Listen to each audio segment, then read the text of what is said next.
Well, hello, Jasper. It's nice to talk with you again. Hey, you too, David. It's been a long time. How are you doing? I'm doing well. I'm doing very well. How about yourself? Seems like you've got some interesting things going on. I do. I'm on day 27 now of a solid food vacation. Solid, I love that term. A solid food vacation. Yeah, otherwise known as a juice feast. A juice Um, feast, another great term. yeah. Well, this is an easy way to conduct a prolonged fast because you're able to drink as much juice as you like. You can drink 6 liters, 8 liters a day if you want. And it gives you calories and you still get skinny. I'm down to 65 kgs at the moment. I'm over 6 foot tall. So I've lost a lot of weight. Wow. Uh, Yeah. but I'm still lucid. I still have energy. I'm still going swimming every day, doing my press ups. And most importantly, I'm cleaning out because that was the purpose of doing this detox. I've had chronic health issues for years, which were just getting worse. And I was trying everything and nothing was working. And eventually I remembered from various sources I'd heard about fasting and then also this juice feast idea. And I thought, well, let's give it a go. And it's just working incredibly. And the realizations that are coming out of this are very interesting, I think. And that's what we're going to be Right. talking about in this show. Right. Fantastic. The realizations that there are things that are coming out of you, right? Exactly. Yeah. Things that are coming out, dirty, nasty old things, old hardened kind of fecal matter that I think we're probably all carrying around with us. And as that's coming out, I'm not only feeling physically lighter, but psychologically lighter as well. I mean, I'm a long-term spiritual practitioner, and I've learned over the years how to manage my emotions and just a normal human being and get the same emotions as everybody else. But I've learned not to react like I used to. But even so, I noticed that there's still a lot of sort of darkness in me. There can be a lot of irritability because my chronic health issue is my liver, which is connected with anger. And so it's not really anything that anybody sees, but I feel it more in myself. Just this sort of background, kind of just pissed offness and irritability.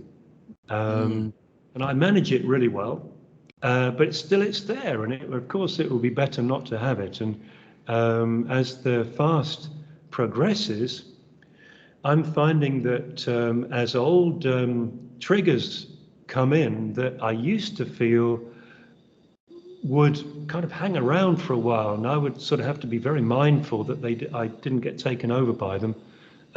They're falling by the wayside much quicker. And in addition to this, I'm also, in my own experience, starting to realize some of the wisdom that Jesus was talking about in the Essene Gospel of Peace. I don't know if our listeners have heard about that. It's something that Orthodox Christians, if you guys do know about it, you're probably going to think that it's just a fake, it's not real. And my take on it is that we have to understand that Jesus, he began his ministry at the beginning of the Age of Pisces. Okay, and in fact, so Pisces is the astrological glyph for Pisces is the fish, and so that the early Christians that was their secret symbol, the fish. He was the fisherman as well. So it's not a coincidence. It's really not a coincidence that Jesus he ushered in the possibility of what Pisces has to offer us. And we have to understand that Pisces is being the 12th astrological sign it represents really the highest level of spirituality, the highest level of God realization. And of course, maybe in a less enlightened way, it can also represent organized religion and also sort of new age silly ideas and illusion and delusion, connected with Neptune, which can be a lot to do with delusion.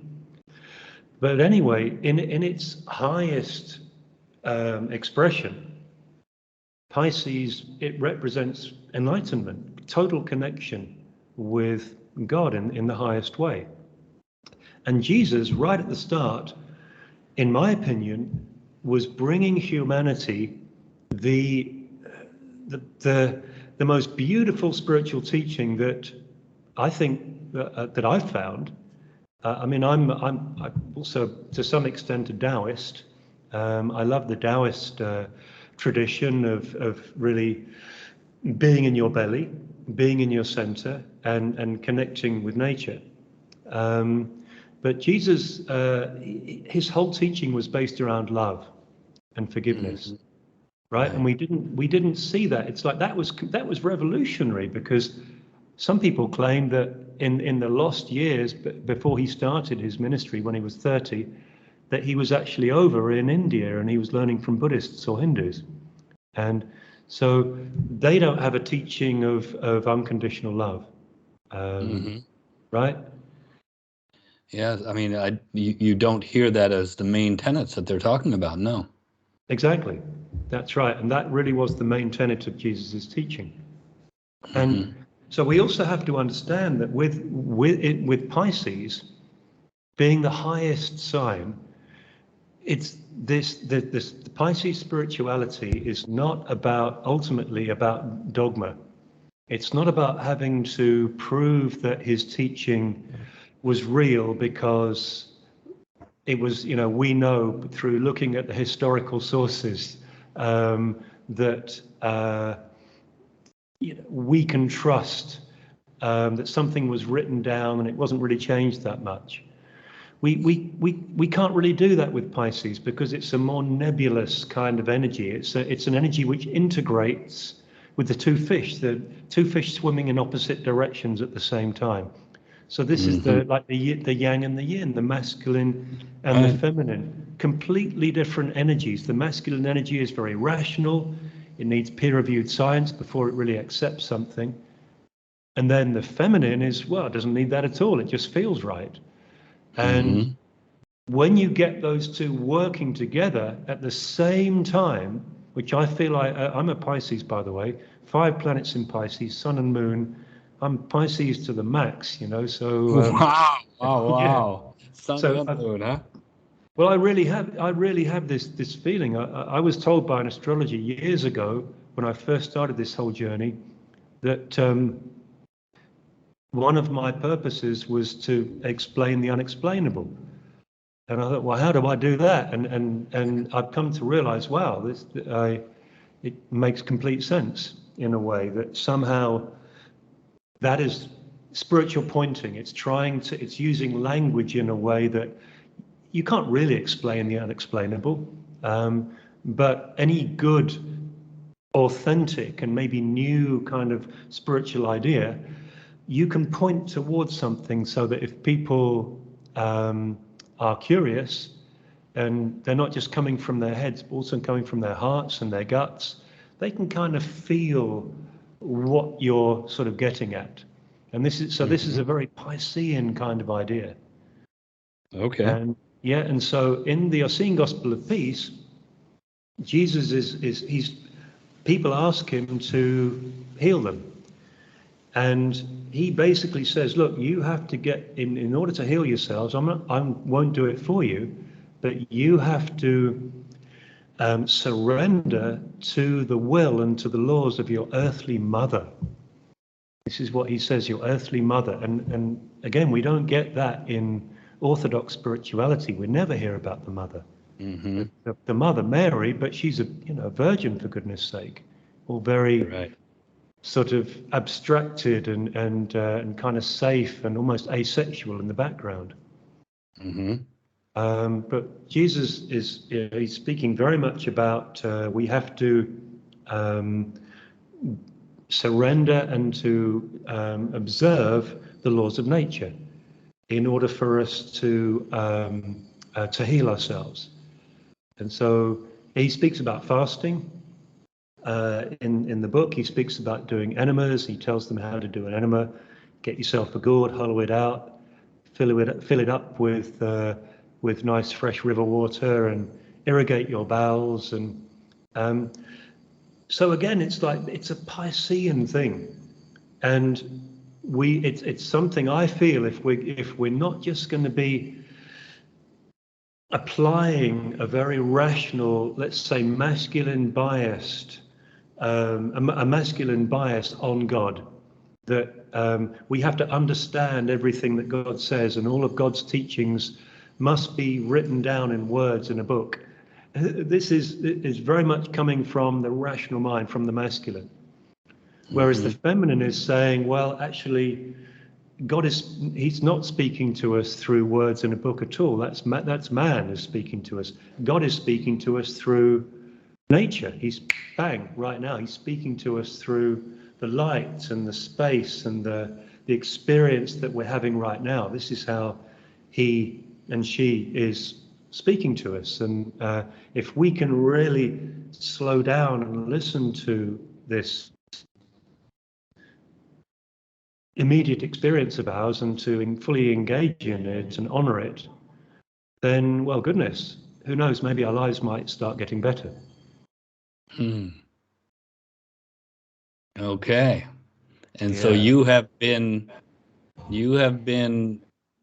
doing this recipe for fasting and cleansing and making the body cleaner for Yes. 27 days now. For 27 days, and I intend to continue until I'm getting nothing more solid out. And I'm hoping that's going to be by day 40. But if I have to go longer, I will, because as I said, I have a very good reason for doing this, overcoming chronic health issues which I've just lived with for too many years. Mm-hmm. So I've come to realize what Jesus is speaking about in the Essene Gospel of Peace, that he's telling the people who are asking for help that your earthly mother loves you unconditionally. She doesn't have any conditions upon you, no matter what you've done, no matter how horrible you've been and how nasty you've been, and how much you've disrespected yourself and the earth. You cannot put your concept of what love is onto the earth and the spirit of the earth and also onto God. And I think this is what we do, isn't it? We sort of have this concept of unconditional love, but if we really got it fully, we would all just forgive us, all Christians and Buddhists and everybody else. We would just say, "Wow, I've got it." Like Neo with the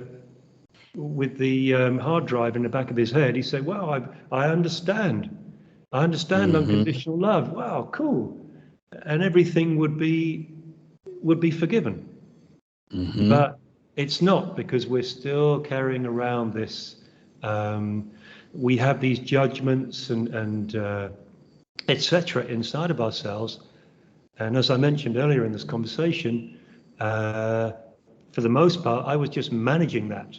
It's like I didn't have enough power of RAM. I didn't have enough power of processing, power of love in myself to just cut through the whole thing. And you say, no, you know what? Wow, I just completely love this, and it's all going. And I instantaneously feel the result of that. It seems that that's not enough. It seems that this unconditional love is not something that we just think about, not just something that we pray and we say prayers for people. We actually have to embody it. We have to walk that talk by being in 100% harmony and alignment with the laws of Mother Nature. And when we start to do that, then we start to realize, oh my God, he was right. Jesus was right. You know, my earthly mother and my heavenly Father really do love me unconditionally. I can feel it. I really can feel this sense of wow, this is just extraordinary. It's absolutely extraordinary. And it doesn't, of course, condone me to be an asshole. Um, it's again that would be sort of like maybe a halfway kind of understanding of what this unconditional love really is. Mhm. Once one really starts to get it, it's like, wow, I'm seeing 27 days into my solid food vacation, how good I feel and how less I'm feeling triggered. And yes, it really seems that as this old morbid matter comes out of my bowels, which we pretty much all of us know that the guts are connected with the gut feeling, with the Yeah. unconscious mind. As the unconscious gets cleaned out, yeah, I'm not having to do so much conscious sort of management of my unconscious self. It's like my unconscious self is saying, "Oh, thank goodness, I'm actually getting what I really want. I don't just want this sort of like patient parent who is okay with the fact that I'm being moody and irritable and angry. And that's okay. That's better than the old guy who used to be like, fuck this and F that. But it's like, whoa, it feels like the child in me, the real animal in me, is just is happier.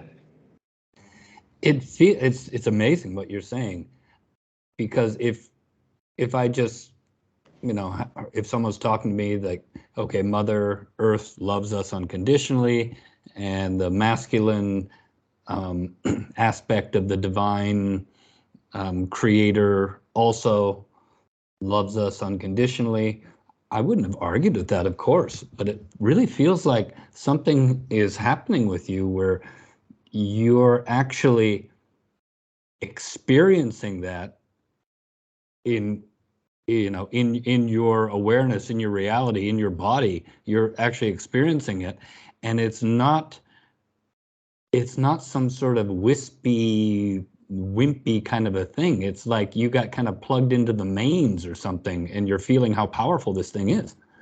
Does that, I mean, that's what it feels like listening to you. Yes, yes, well said. It is that Wow.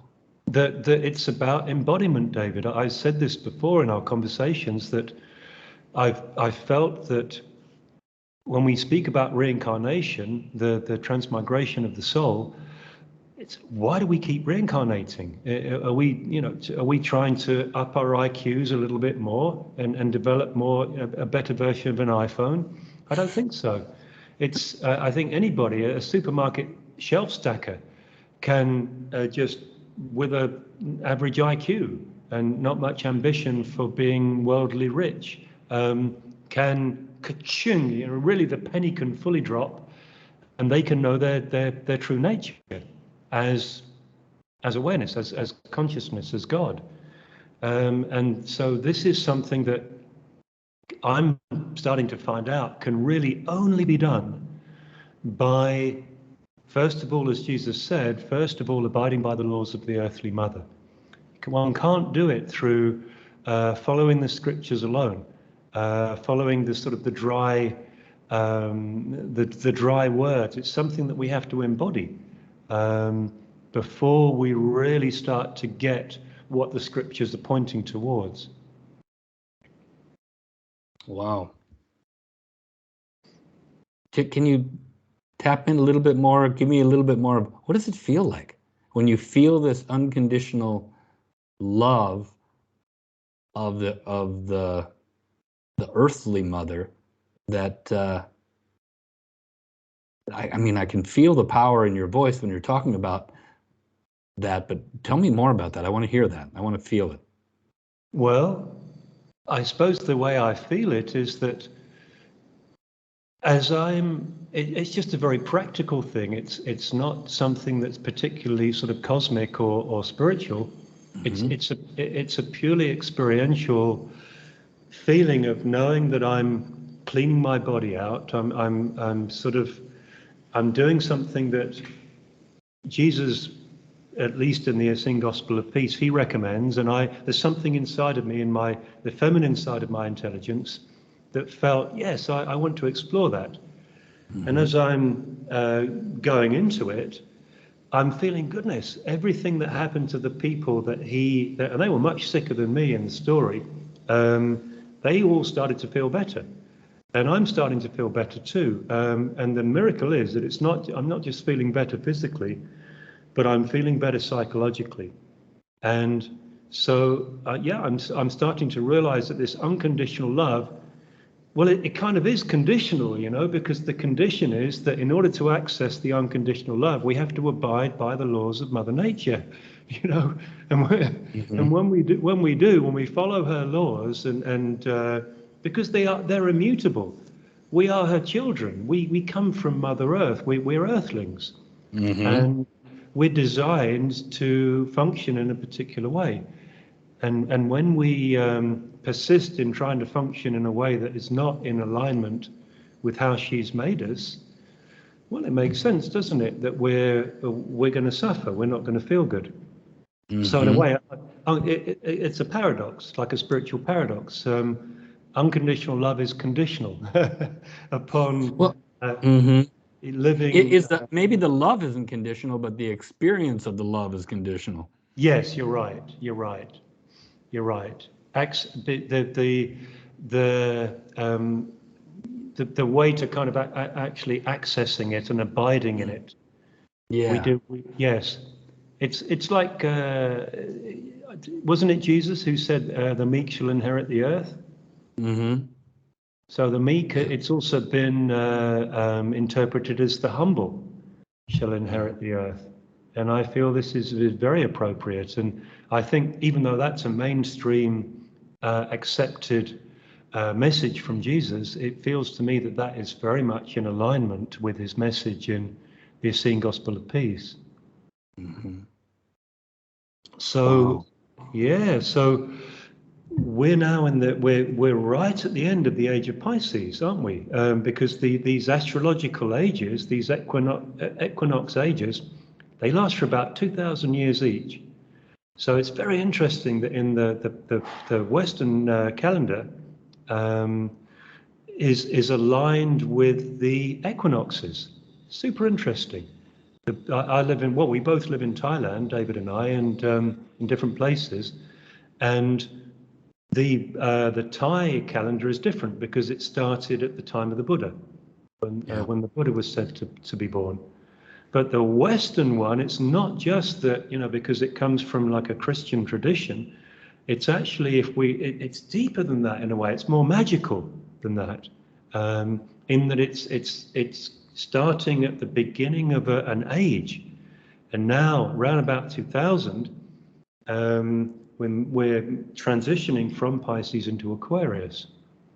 So, and I've spoken about this before. I feel that the tarot, the major arcana of the tarot, the 22 cards of that tarot deck, each of them starting with the Fool and going all the way through to the World, they represent the qualities of those cards. The archetypal qualities represent the likely influences and events that would be experienced over the course of 22 different centuries, starting with Christ. So Jesus was the fool bringing in the zero, bringing in something completely new, something innocent and beautiful and mysterious, which could also be misinterpreted and foolish and silly. And then, a lot of the old sort of pre-Christian traditions, the fool was king for a day and then he was sacrificed.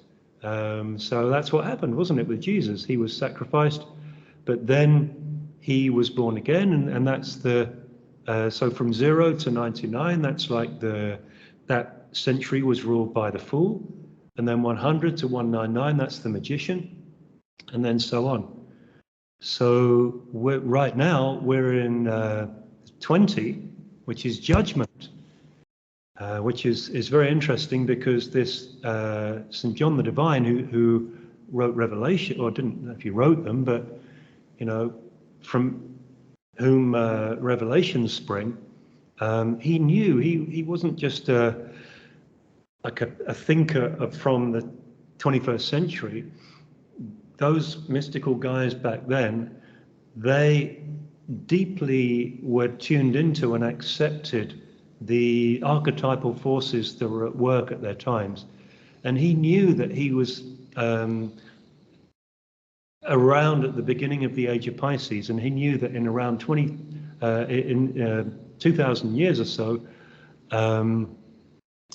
that this whole age would come to an end, and there would be a big shit show, because it would be like the people at that time, it's like their nervous systems would be subject to this big change in energy, from the Piscean energy to the Aquarian energy, which is what we're going through right now. Okay. So that brings us to this. Yeah, we're going through this in the culmination, I guess, of the Piscean energy. We are. We're in the culmination of it, and we're in. If we look at the wisdom of the tarot, we're in, like, the 20 time is judgment, which is well, it's not necessarily judge. I don't think it's judgment by God on us. It's our ability to make the right calls and the right judgments for ourselves. Because I would say that, going back to Jesus at the beginning of the Age of Pisces, what he represented at the beginning of this archetypal spiritual age was the possibility of true spiritual realization, the Christ realization for the whole of humanity.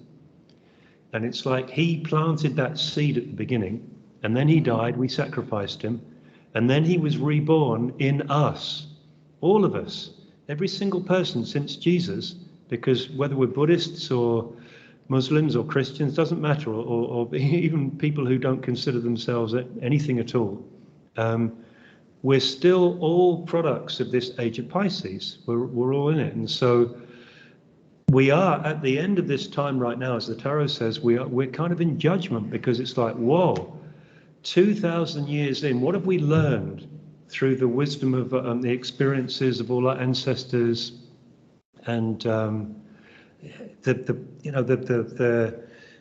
wisdom that I suppose that's inside of us in our DNA? How are we going to navigate these times? How can we best do it so that we can move into this sort of this unknown new?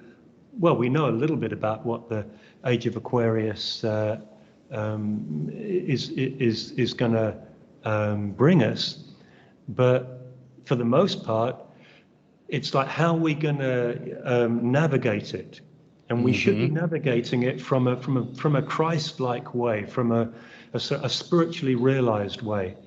And so, right at the start of that, again, to come back to the Essene Gospel of Peace, Jesus was giving us sort of like a blueprint. He was giving us a roadmap of what to do, of how to basically align ourselves to be the greatest spiritual human beings that we can be. And his first stipulation was that if you want to connect with your Heavenly Father, you first of all have to do it through you have to live in the bosom of your Heavenly Mother. You have to abide by her laws. Okay, so for him, that was, well, we have to clean the body out. And for me, I'm realizing, well, this is why vegan diet never worked for me in the past, because oh, by the way, yes, he tells the people, well, when you start eating again, raw vegan is what you eat, and you can drink milk as well, fresh milk, which I don't want to do. But that's what he's talking about, raw vegan food. And I know for myself, the reason it didn't work in the past, when I always tried it and got too skinny, was that my digestive tract was still too dirty and kind of blocked up on the inside. Even though I'd done, I actually did a 21-day fast, water fast at one time. I did herbal fasts, so many of them, I can't remember how many, liver cleanses, parasite cleanses, the whole works. But I never really went on and just carried on until nothing more solid was coming out. And so I feel that this is what's necessary. The body has to just be like rebooted in order to be able to obtain nutrition from plants. It's so much easier to get it from meat. You can be quite bunged up and still get your, because it's so concentrated, that energy in meat and also cooked food. So yeah, we've got to sort of reboot the system. And it's very interesting. There's another little realization I've had, which I think is quite cool.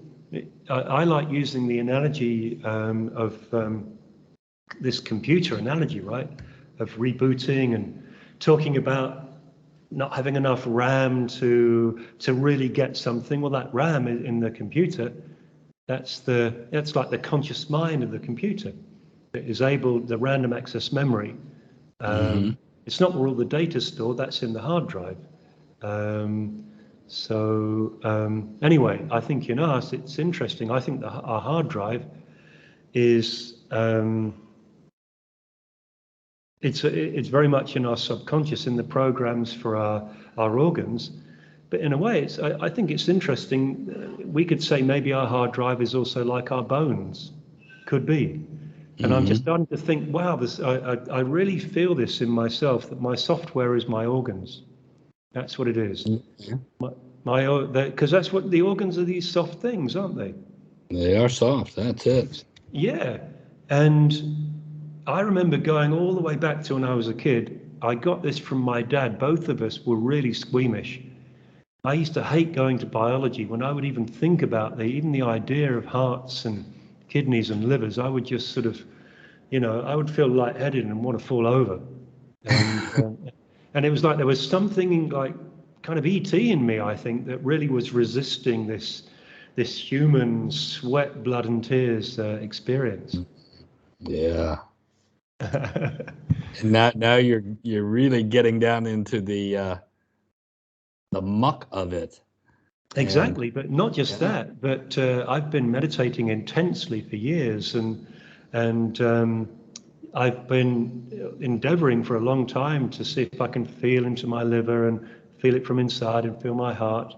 And I've had some success, but in my meditation since starting this fast, as I've become cleaner, when I tune into my physical heart and my liver and lungs, kidneys, etc., my brain, it's like, wow, I can really feel like the intelligence there. The real intelligence is like, wow, cool, hey, nice to see you. Wow, really? Yeah. And I'm really blessed that I've been like a hardcore meditator, hours a day, since 1995. But with the benefit of hindsight, I would have said at that time, hey, young Jasper, do a solid food vacation right at the start. And obviously I wasn't ready, and I needed to go through all of this experience to get here. But certainly all that spiritual practice that I've done, and there's just something inside of me that, even though I was feeling like crap a lot of the time, I said, I'm not going to give up. I'm a fighter. I'm a warrior. I'm going to do this. And now I'm incorporating it as my body got sicker and sicker. Something just said, hey, listen, you've got to come back to this raw vegan idea. And then this solid food vacation idea came up, and I'm going that direction. And again, I'm just feeling this real, God, it's so Piscean. I think you kind of have to be a Pisces to really appreciate the power of this Piscean spirituality. It's just the masculine and the feminine, the two fishes swimming in opposite directions at the same time. And to our rational mind, It's like, yeah, but what do you want me to do? Do you want me to completely surrender and not think about anything and have no concepts at all and just go with the flow? Do you want me to do that? Or do you want me to have concepts? What should I do? And it's like, no, you've got to do both at the same time. You have to have be prepared that there is a part of your intelligence which likes concepts and can very much benefit from having them. But at the same time, you've got to really you've got to just be at the same time so kind of flexible, so juicy, so open on the inside, so soft on the inside, and ready to change at any moment if you need to. That you're not becoming dogmatic in the slightest. And this is really the message of the Age of Pisces. Sounds like improvisational music. Yeah, which I actually don't like. Okay, but No, I mean, in the fact that, yeah, you're a skilled musician who knows all the things, oh but yeah.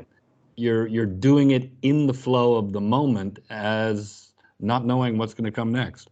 Oh, of course. Yeah, no, you're right, man. I mean, I love the Doors, my favorite band, and you listen to some of their recordings, and the guitarist Robbie Krieger and the Ray Manzarek, the keyboard player, they're just playing kind of different stuff on each solos, and it's what keeps it.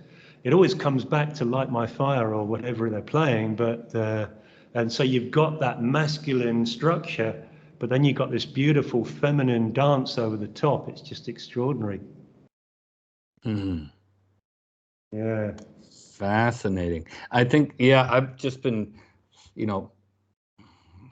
feeling the sense of having these physical dead, matter things that are old and they're no longer vital, that are inside our bodies.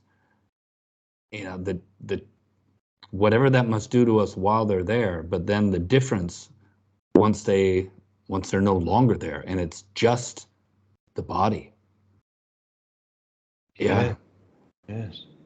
Yes, and as the ancients told us, our organs are connected with the planets.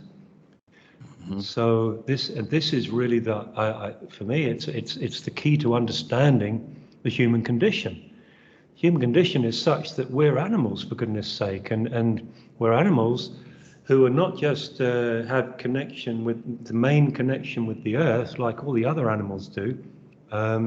We can see some of the more sentient animals like dogs and elephants. They can get jealous. They can you can see they also have these emotions, but they're more incipient than us. They don't really make a big meal of them. But with us, it's like these emotions are they're connected with the energies of the planets, and it seems that Mother Earth, she's in a solar system. She's surrounded by other planetary bodies, each of whom has their own energy. And it seems like, as Earthlings, if we're going to go out and explore the universe, and to be able to do that in a loving way, a way where we're not making enemies all the time, and being good ambassadors for our earthly mother, we're going to be. We've got to really find out we've got to be an Earthling first.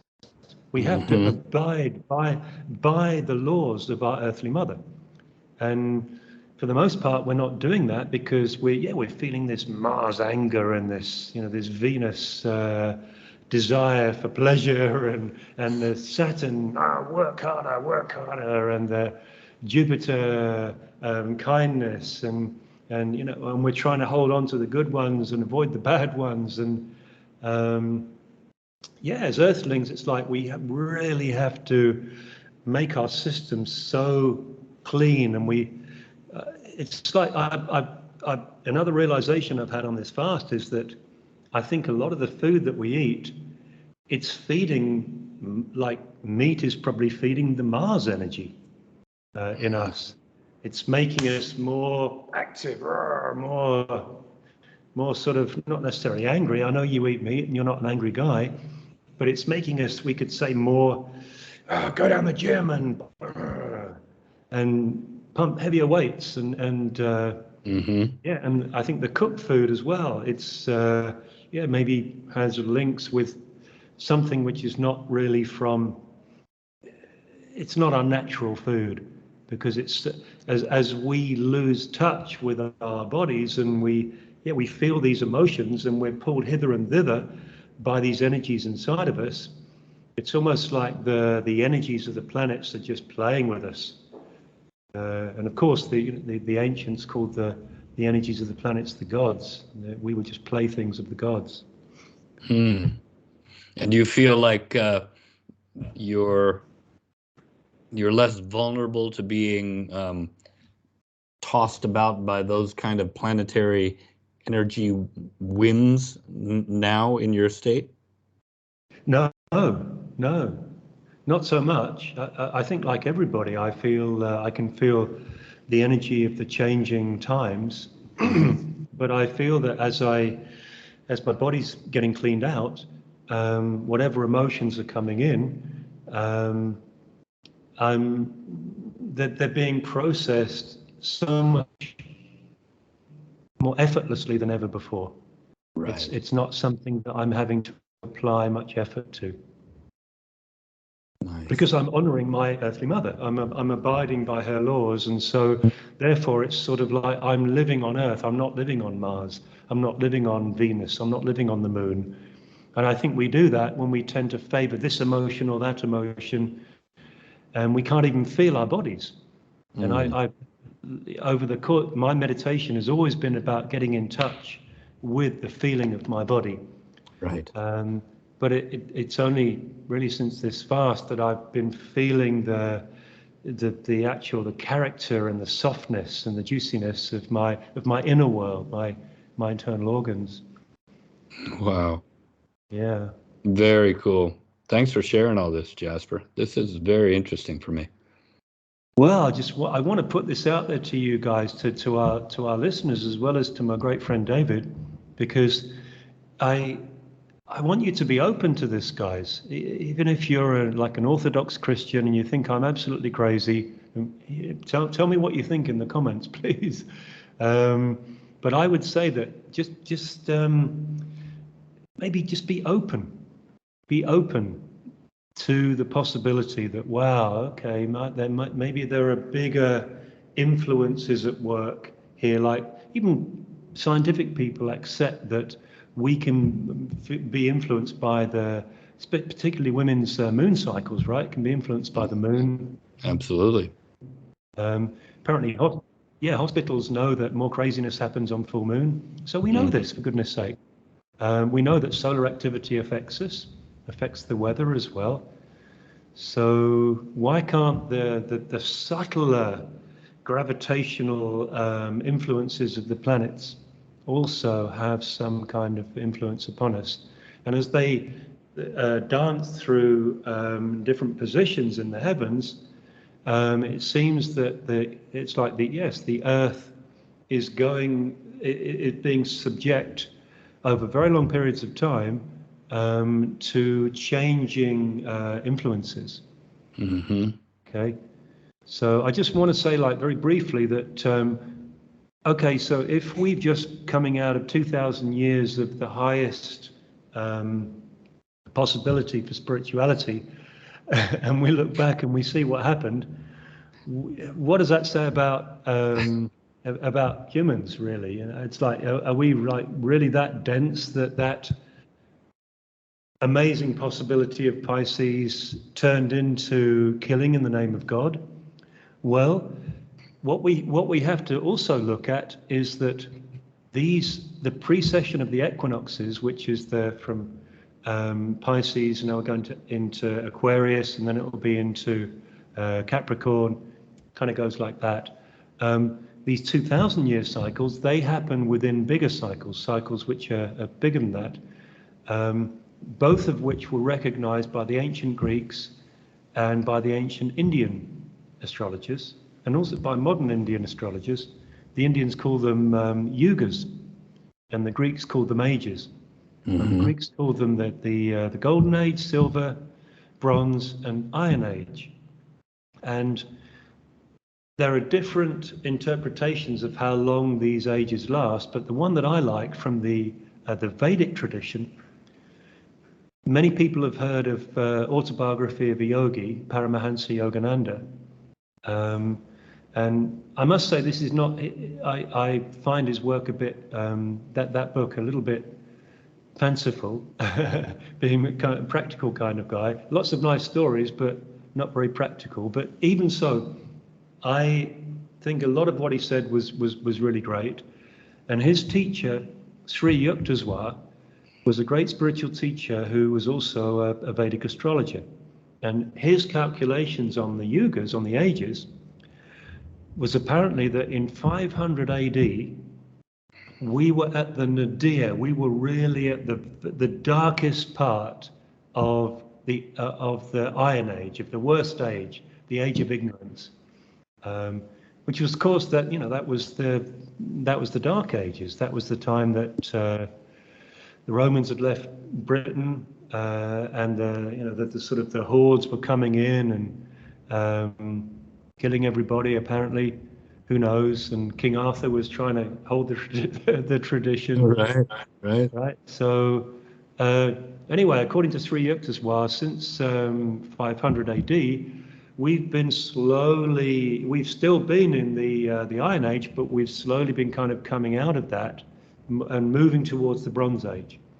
And so, yes, it's like our just at the kind of the same time as the possibility of this very high spiritual teaching was being made available to us, we were in a very ignorant time of this Iron Age.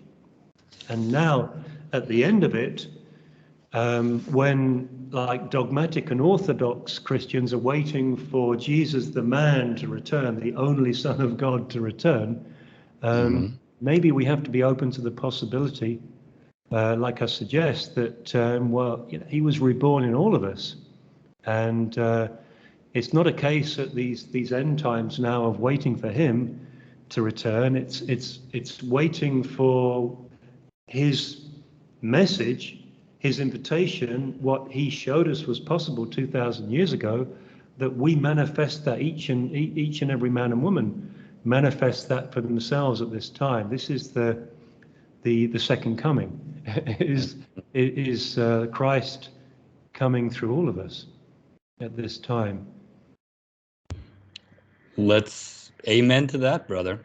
Yes, amen. That's isn't that Hebrew for so it be, right? I think that's what it means. Okay, yeah. Perfect. Which is kind of the feeling it feels inside me when I say it. Yeah, let Excellent. It be so, and so it is. Okay, well, that's been quite a long show so far. Let us know what you think, everybody. Leave a comment, subscribe to the podcast. We're probably going to come back fairly soon because there are a few more things that I want to say, but we can't say them all at one time. So, hey man, it's been great. Well, thanks for holding the space here, David. I've done most of the talking as usual. It's fantastic. I'm really appreciating having a kind of a spectator seat, but a participating spectator in a certain sense to this great experience you're having that you've created for yourself. That's very present in this present moment, but also ancient. So hats off to you, and thank you for letting us all know what's going on. Thank you, brother. Thanks, everybody, and you stay beautiful.